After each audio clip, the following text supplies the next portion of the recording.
Ghost universe के भूतों ने भील की बस्ती पे अटैक कर दिया था। तीनों घोस्ट हंटर्स और अनाथी मिलकर उनसे लड़ रहे थे, लेकिन अचानक यश को क्या हो गया। वो प्रिंस और भील पे अटैक करने लगा।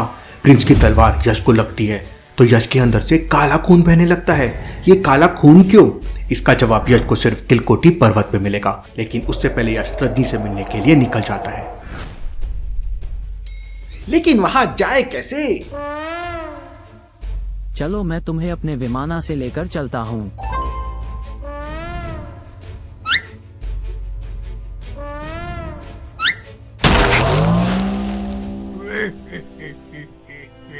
विमाना सिर्फ तुम्हें शक्ति देता है, सिर्फ तुम उससे उड़ पाओगे, यश नहीं। तुम्हें चल के हिमालय क्रॉस करना होगा। लेकिन हमें कैसे समझेगा कि वो जगह कौन सी है?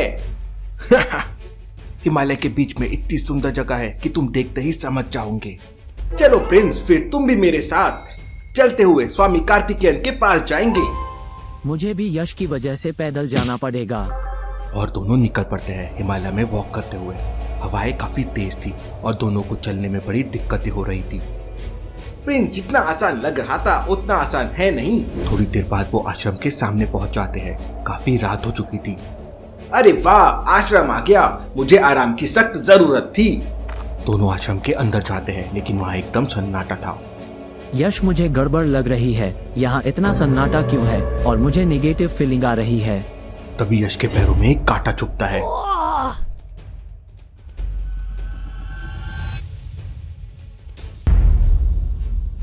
यहाँ बहुत बड़ी गड़बड़ है। यहाँ पे गोस्ट का साया है। घोस्ट यूनिवर्स के भूत यहाँ पे है। मतलब क्या ये स्वामी जी का आश्रम नहीं है? बस इतना कहते ही वहाँ एक बड़ा घोस्ट आ जाता है। उसका नाम मायावी है। यश और प्रिंस, आज तुम्हारी आखिरी रात है।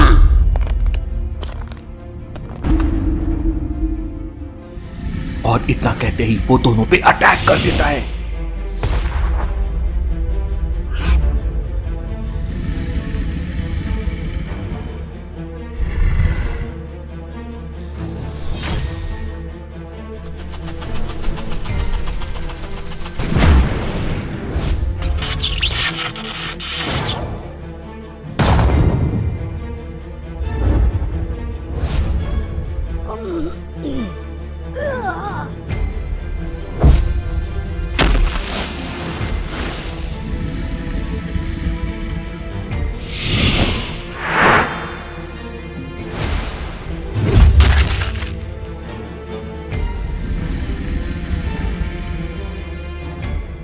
दिन निकलने लगता है।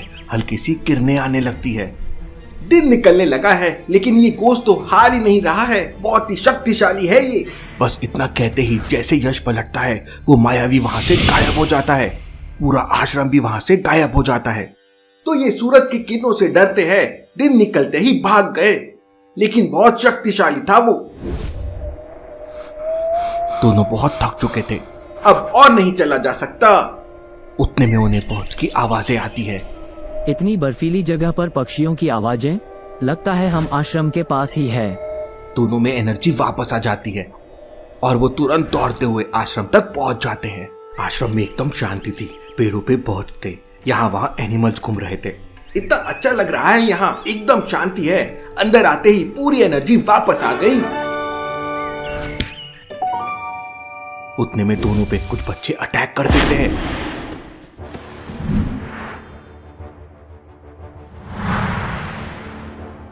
अरे ये क्या, अब वापस नकली आश्रम में आ गए?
यश, तुम्हारा यहाँ स्वागत है।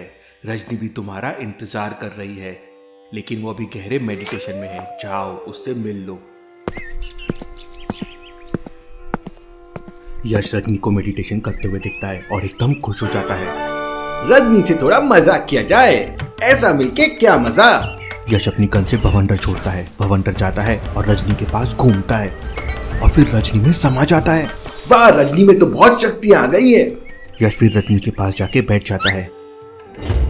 दोनों एकदम इमोशनल हो जाते हैं। रजनी, तुम तो खुद पे कंट्रोल कर पा रही हो। तुम्हें इतने दिनों बाद देख के बहुत अच्छा लग रहा है। यश, तुम काफी स्ट्रॉन्ग लग रहे हो। तुम्हें देखकर काफी अच्छा लग रहा है। मैंने डीप मेडिटेशन और योगा से स्वयं को जाना और अपनी आंतरिक शक्तियों को कंट्रोल करना सीखा है। बस कुछ ही दिन की ट्रेनिंग बची है। यश रजनी को सारी स्टोरीज बताता है कि किस तरह घोस्ट यूनिवर्स के भूत धरती पे अटैक करते हैं और कैसे मायावी ने उन्हें फंसा दिया था। बहुत जल्दी मिलकर उनका सामना करेंगे।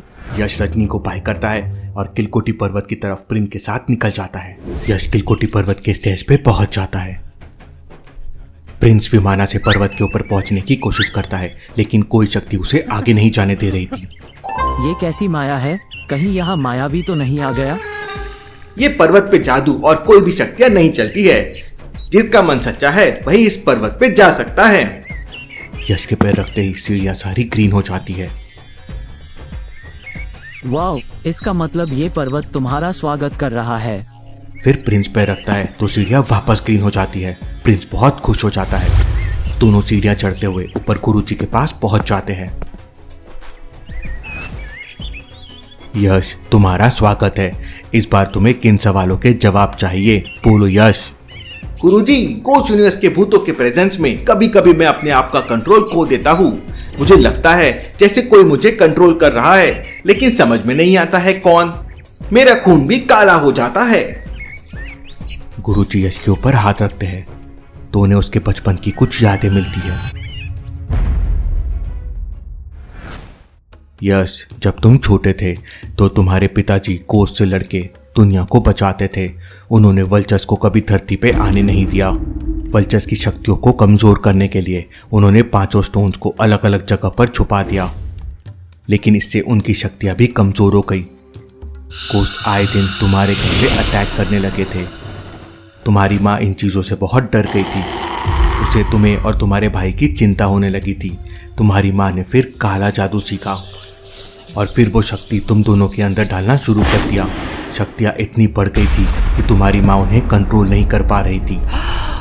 फिर घोस्ट यूनिवर्स का दरवाज़ा वहाँ खुला और तुम दोनों को खींचने लगा। तुम्हारी माँ ने तुम्हें तो बचा लिया, लेकिन तुम्हारा भाई घोस्ट यूनिवर्स के अंदर चला गया। घोस्ट यूनिवर्स में कोई नहीं जा सकता है, लेकिन तुम्हारे अंदर वहाँ की थोड़ी शक्तियाँ हैं, इसलिए तुम अंदर जा पाए। जब तुम अंदर गए थे तो वो शक्तियाँ तुम्हारे अंदर जीवित हो गई और अब कभी कभी घोस्ट यूनिवर्स के भूतों के प्रेजेंस में तुम पे हावी हो जाती है। लेकिन अभी मेरी माँ और मेरा भाई कहाँ हैं? ये मुझे नहीं पता है। तुम्हारे अंदर की आधी मेमोरीज गायब है। स्टोन्स कहाँ हैं ये तुम्हारी मेमोरी में कैद हो गए थे, तो तुम्हारे पिता ने वो मिटा दी जिससे वल्चर्स कभी उन तक पहुंच ना पाए। शायद उसके साथ ही तुम्हारी माँ और भाई की यादें भी उसके साथ मिट गई। माँ के बारे में और भाई के बारे में मैं पता जरूर लगाऊंगा। सबसे पहले 5 हथियारों की खोज करो। बिना उन शक्तियों से घोस्ट यूनिवर्स के घोस्ट से लड़ना मुमकिन नहीं है। फिर यश और प्रिंस गुरुजी को प्रणाम करते हैं और किलकोटी पर्वत के नीचे आ जाते हैं और सीधा प्रिंस के महल में चले जाते हैं। प्रिंस की किताब में ही शायद उन्हें ताबीज के बारे में जानकारी मिले। यश के पापा की घोस्ट हंटर बुक में लिखा था कि ताबीज पहनने के बाद इंसान गायब हो जाता है और किसी भी घोस्ट को दिखाई नहीं देता है।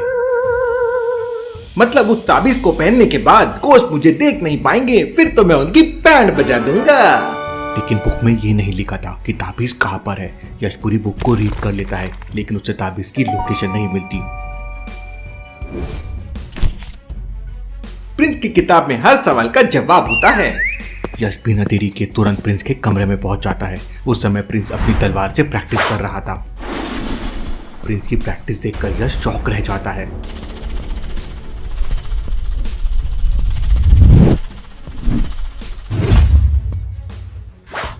प्रिंस तो तलवारबाजी में प्रो लेवल का प्लेयर है। यश को देखते ही प्रिंस रुक जाता है और यश को कमरे के अंदर आने के लिए कहता है। यार तुम तो खिलाड़ी हो, कभी मौका लगे तो मुझे भी तलवारबाजी सिखा देना। इसके बाद यश प्रिंस को ताबीज के बारे में बताता है। प्रिंस तुरंत अपनी बुक में ताबीज के बारे में ढूंढने लगता है तो पता चलता है कि वो ताबीज सालों से उपासना नदी के अंदर रखा हुआ है। नदी के अंदर ताबीज, लगता है कुछ इंटरेस्टिंग होने वाला है। लेकिन उस नदी तक जाने के लिए यश को अपनी बाइक की जरूरत होगी और यश की बाइक तो जंगल में पेड़ के ऊपर है। पहले मुझे मेरी बाइक ठीक करवानी होगी। यश जंगल में अपनी बाइक के पास पहुंच जाता है। यश की बाइक अभी भी पेड़ से लटकी हुई थी।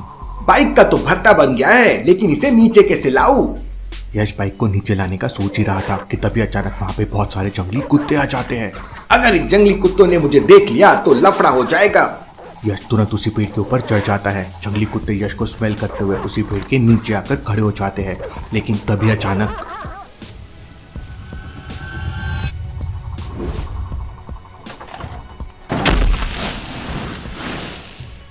बाइक नीचे गिरते ही सारी जंगली कुत्ते यश को देख लेते हैं। अब तो मर गए। यश पेड़ की छोटी छोटी डालियां तोड़कर नीचे फेंकने लगता है। लगता है कुछ करना पड़ेगा। यश अपनी गन निकालता है और फिर यश टोर्नेडो जनरेट कर देता है और सारे जंगली कुत्ते कीड़े मकोड़ों की तरह उड़ने लगते हैं। यश नीचे आ जाता है और अपनी बाइक को लेकर बलवीर मैकेनिक के घर की तरफ निकल पड़ता है। बलवीर मैकेनिक के बारे में यश ने अपने पापा की बुक गोस्ट हंटर में पढ़ा था। बलवीर मैकेनिक पूरे 500 साल से मैजिकल चीजों पे काम कर रहा है। उसके पास कई तरह की जादुई चीजें हैं। बलवीर मैकेनिक कई बार यश के पापा की बाइक और गन ठीक कर चुका था। पूरे 1 घंटे तक जंगल में पैदल चलने के बाद यश बलवीर मैकेनिक के घर पहुंच जाता है। मैकेनिक यश को देखते ही कहता है, अरे तुम तो बिल्कुल विक्रांत जैसे लग रहे हो। मैं विक्रांत का बेटा यश हूँ। क्या आप मेरे पापा को जानते थे? तब बलवीर मैकेनिक यश को बताता है कि उसके पापा अक्सर यहाँ आते रहते थे। वो बहुत ही अच्छे इंसान थे।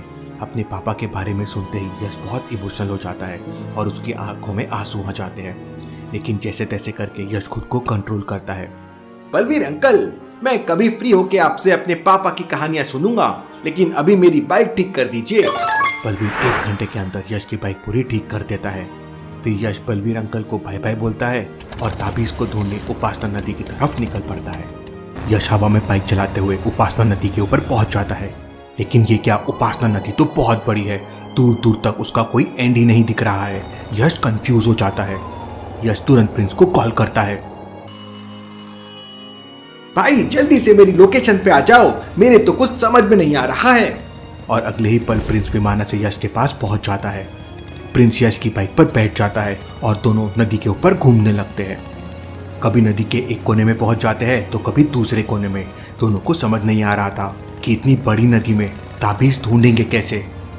यश पानी के अंदर जाके भी देखता है।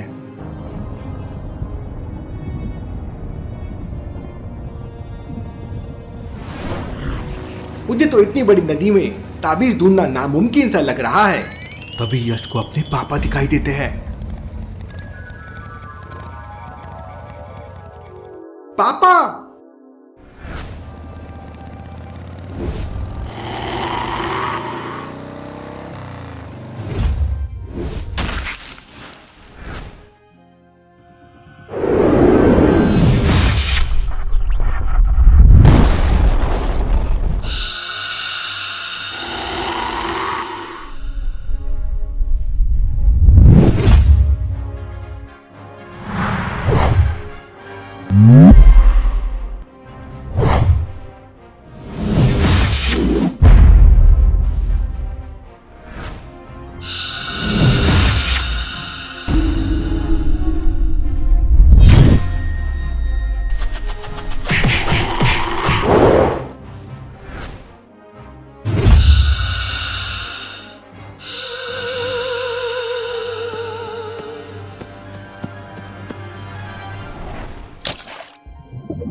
पापा! पापा! यश क्या हो गया है तुम्हें? पापा! वो मेरे पापा थे। पापा रुकिए पापा! लेकिन प्रिंस को कुछ भी दिखाई नहीं दे रहा था। यश क्या हो गया है तुम्हें? प्रिंस, मैंने अभी अपने पापा को देखा। उनका ताबीज यहीं पर गिरा था। इतना सुनते ही प्रिंस नदी में उसी जगह पर छलांग लगा देता है जिस जगह पर यश इशारा कर रहा था। प्रिंस को नदी के अंदर एक बहुत बड़ा क्रिस्टल दिखाई देता है। ये क्रिस्टल तो बहुत अजीब सा है, काफी पुराना लग रहा है।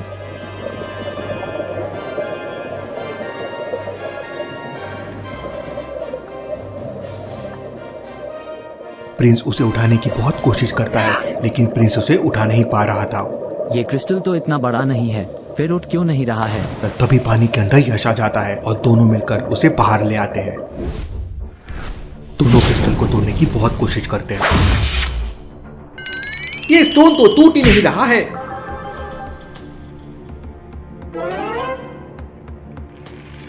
यश हीट की इंटेंसिटी एकदम बढ़ा देता है और उसी वक्त प्रिंस अपनी तलवार से एक बहुत बड़ा प्रहार करता है और वो क्रिस्टल टूट जाता है। उसमें से एक बहुत तेज रोशनी निकलती है। ये क्या जादू है? क्रिस्टल हवा के जैसे गायब हो जाता है और उसके अंदर से एक ताबीज निकलता है। यश ताबीज को पहन लेता है। लगता है मैं गायब हो गया हूँ। नहीं यश, तुम मुझे दिख रहे हो। मैं तुम्हें दिख रहा हूँ लेकिन कोच यूनिवर्स के भूतों को नहीं दिखूंगा।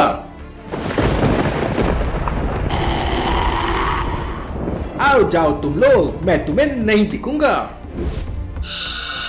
लेकिन ये क्या? ये देखकर प्रिंस हंसने लगता है। यश को बहुत गुस्सा आ जाता है।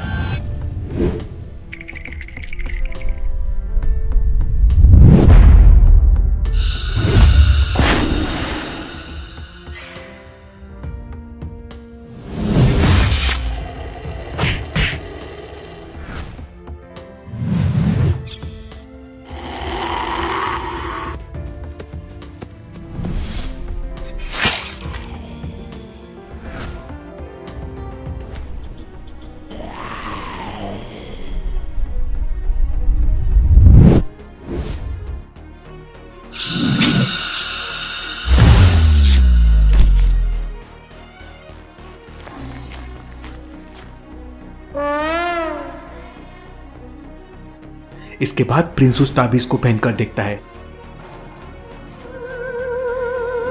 लेकिन वो भी गायब नहीं हो रहा था। इसका मतलब ये ताबीज का ओनर कोई और है। कहीं ये ताबीज नकली तो नहीं? क्या यश और प्रिंस इस ताबीज के ओनर को ढूंढ पाएंगे या फिर ये सब मायावी का कोई खेल है? और क्या बिजनेसमैन ब्रिजेश और ब्यूटी क्वीन वल्चर्स आर्मी को धरती पे ला पाएंगे? ये सब देखेंगे आप अगले एपिसोड में।